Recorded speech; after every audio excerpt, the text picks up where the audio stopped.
this was a weird time for the show. Like let's go back to the whole Clara thing, because I feel like that was a weird time for the show. When you look at modern Doctor Who, the thing about the Davies era is that there is a new element in the TARDIS every season, whether it's 9 and Rose, 10 and Rose, 10 and Martha, 10 and Donna. And, you know, whilst in some ways I think it's a shame to have to say goodbye to certain characters, like, so soon after they're introduced, it also means there's always kind of like a sense of freshness. There's always a sense of, you know, what's coming next, and, oh, how's this pairing going to feel compared to the last one? And then you reach the Moffat era, and for some reason, he really liked his companions to stick around. Like, with Amy Pond, we went from having, you know, a companion every season, effectively, to having a companion who stuck around for 2.5 series at this point. Most people would probably say that there wasn't a huge amount left to do with Amy Pond by the time we got to series 7. Like, it kind of felt like they were just inventing conflicts for her and Rory to go through. Like, I remember watching it and just being like, oh, these two fucking at each other again? Okay. So for me, I was way past Amy and Rory being in the show. I know some people love them. I didn't really connect with series 6. I didn't really connect with series 6, so I wasn't overly invested in their story, the River Song thing, and I was happy to see them piss off by the end, frankly. But this is the thing about series 7. Before series 7 aired, the news broke that the new companion would be played by Jenna Coleman. Who the fuck was that? She was in Captain America for a bit, and she was on a soap. So, you know, we're watching A Slime of the Daleks, I'm there being bitterly disappointed, and yet suddenly, there she is. Earlier than anyone expected, she pops up in the first episode.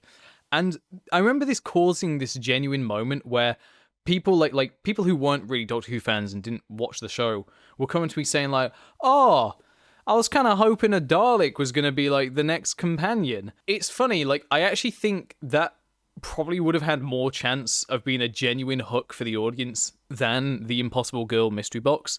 And then she dies, and we're like, that was weird, didn't expect to see her yet. I wonder why that was. Is this like a Freema Adjuman, my cousin working at Torchwood thing? But then the Christmas special rolls around, and lo and behold, there she is again. And this time in the form that we expected. She's a Victorian nanny. All right, cool, I got you, I get you. And you know what? She's all right. This is the thing, is that at this point, we'd only had, like, modern companions, like, you know, youngish girl from 21st century London was basically all we got for companions. And meanwhile, you know, us who had watched Classic Who, us Classic Who chads, we were like, no, you can have anything. You can have a weird little daffy Scotsman. You could have a robot that doesn't fucking work. And it felt like New Who was kind of really sleeping on this opportunity. I mean, the closest thing we'd had would be like Captain Jack, and we got like one episode where he was a companion, like, great. And I guess River Song, but you know, at that point I was over the whole River Song, ooh, the Doctor fucks me through time and space. Like, that stuff was wearing thin before it even had a chance to wear thick. You know what I'm saying? So anyway, you know, we watched this Snowman episode, and we're getting to know this new companion. She leads a double life, and then suddenly at the end of the episode, oh, she's dead again. Because it turns out this wasn't the real Clara, and the real Clara is a youngish girl from 21st century Britain. Oh, great, this again. And so, like, Bells of St. John happens, and you know what? I don't hate Bells of St. John. Maybe it's simply the virtue of it feeling like a fresh start. Like, for me, I always find fresh starts in Doctor Who quite, like, attractive. It's like, oh, finally, we can get rid of all the shit I didn't care about from the last era, and hopefully do some shit I do care about in this era. The funny part is, they always just keep doing shit I don't care about. So that's good. But anyway, Bells of St. John happens, and we get this weird, you know, rushed introduction to Clara, where she kind of, it's like, who is this person? Because she's been like a mystery box first, and then, like, you know, we're seeing her all through the Doctor's perspective, and then, like, you know, she's meant to be like a relatable character, but she doesn't know how fucking Wi-Fi works, and it's like, wait, really? It kind of felt like she was a little undercooked, like we weren't really sure who she was meant to be yet. But that's one thing I will say, is that I did actually like her, because there wasn't any baggage yet. Like, you know, Amy, I really liked Amy at first, but eventually just aspects of how she was written, how, like, the whole River Song, Baby, Melody Pond stuff was handled. Like, I kind of got to the point where I was just really past her character, and it was nice to have someone who was just kind of like, oh, they're up for an adventure, and, you know, they get to discover all this for the first time. It was nice. It was nice. But then this kind of comes into one of the problems of Series 7B, which is that when you watch it, the tone of this series is, like, so much lighter than the show has been, like, especially when you go back to, like, Series 1. Because, you know, this Series 7B, it's kind of, you know, we're reintroducing the companion. We're meant to do some of the hallmarks of the companion meeting the Doctor. And whereas in Series 1, that's treated as, like, a real thing that happened in the real world with consequences, you know, you have stuff like at the end of the Crimson Horror, the two kids she nannies discovers that, like, Clara's been traveling through time. And rather than it being like, what the fuck? What do you mean? What? They're like, ooh, haha, you gotta take us with us because we found out your boyfriend's a time traveler. It's like, no! The kids would be like, what do you mean time travel's real? That's insane. We'll have to tell Dad that our nanny's a time traveler.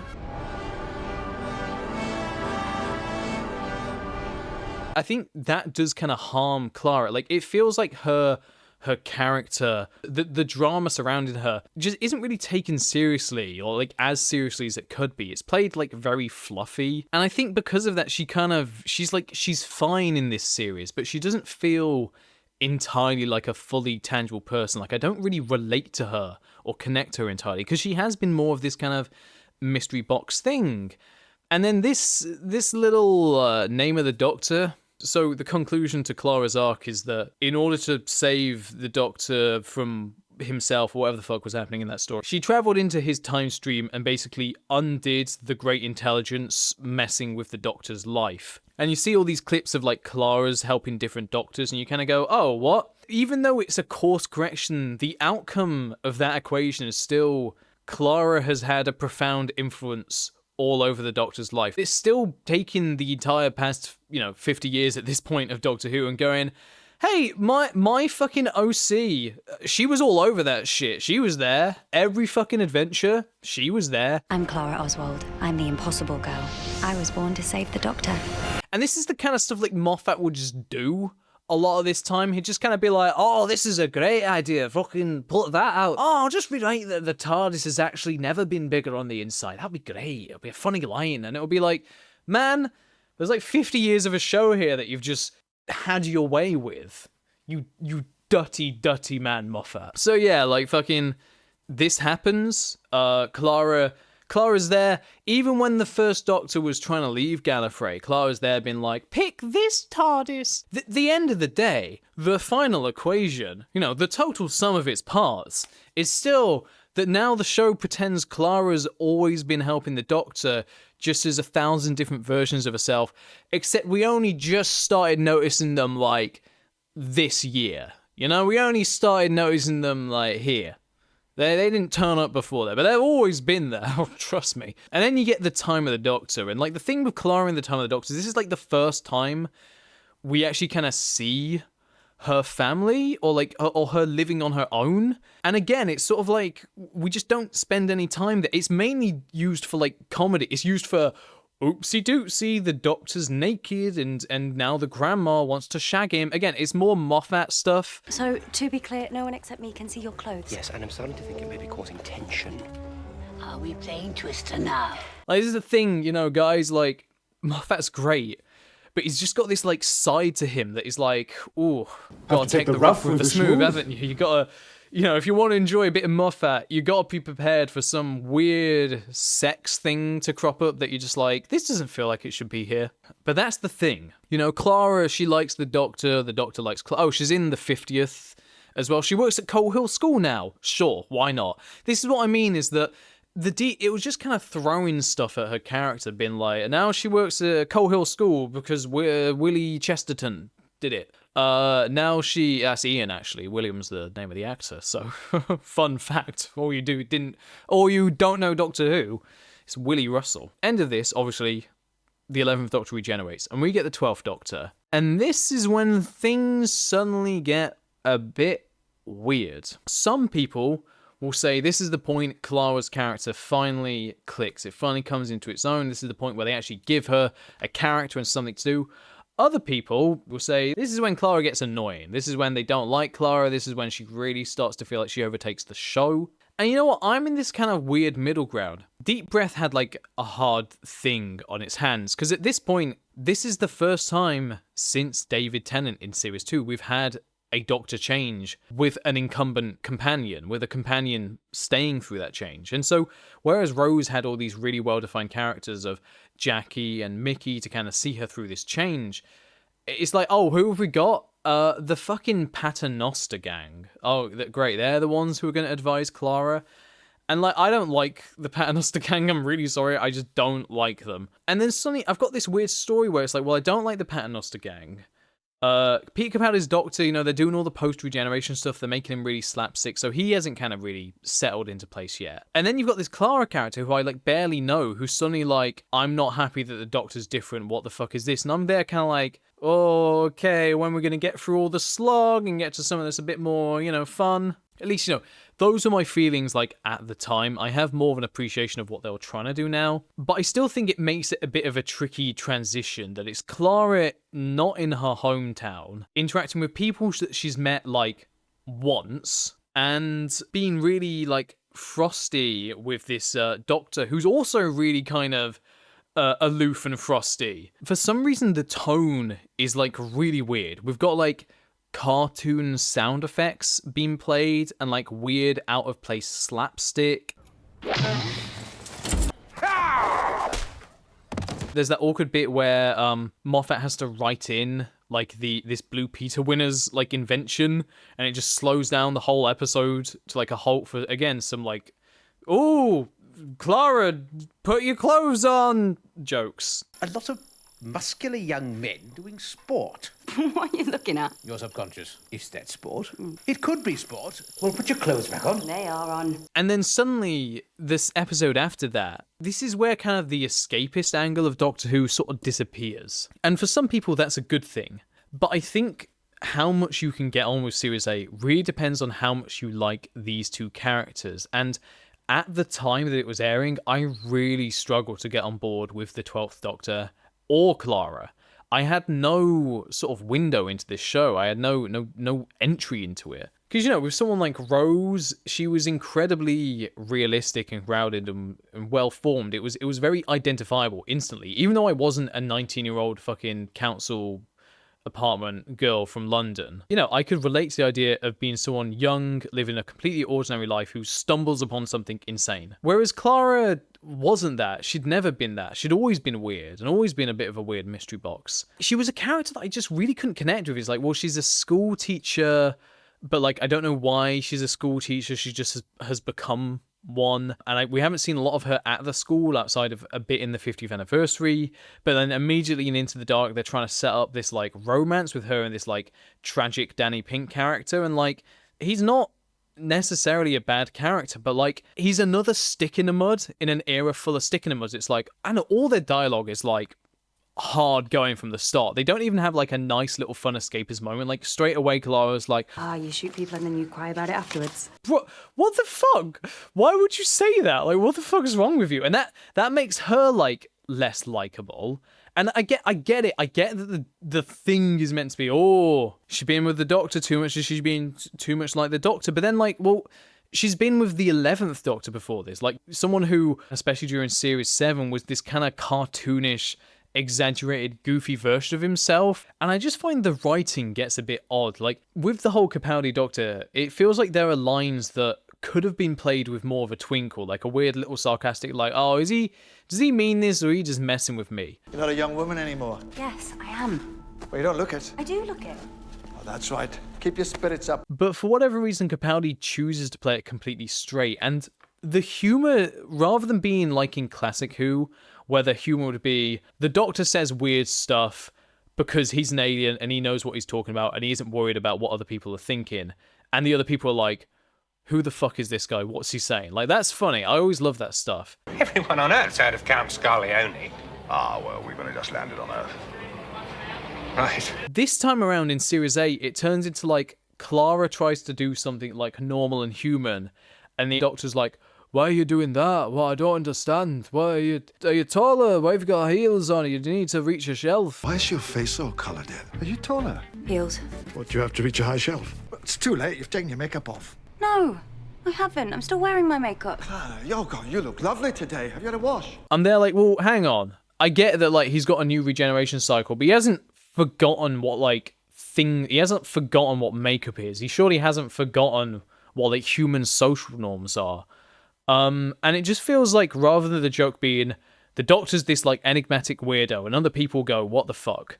It feels like the joke is now like, haha, the Doctor's a silly alien, and he doesn't know what makeup is. And it did just give this, like, this weird feeling to this series, where, like most of these episodes, to me, the start of them is basically always Clara's trying to do something, and then the Doctor turns up and is like, Clara, I need you for a thing. And she's like, no, fuck off, stop, I'm trying to fucking get on with my life. And then she's like, oh, alright then. And then they go on an adventure, and then she gets back, and, like, Danny Pink's like, I'm really annoyed at you. I'm really fucking sad. And, okay, I'm being totally hyperbolic, just to clarify. But it meant I had a really hard time, like, connecting with this era. And the fact that Clara's personal dilemma with Danny Pink, which again I just struggled to connect with, like it took up so much of this era, you know, her learning to gel with this new Doctor. I think I'd probably enjoy it more now, but at the time I was just like, man,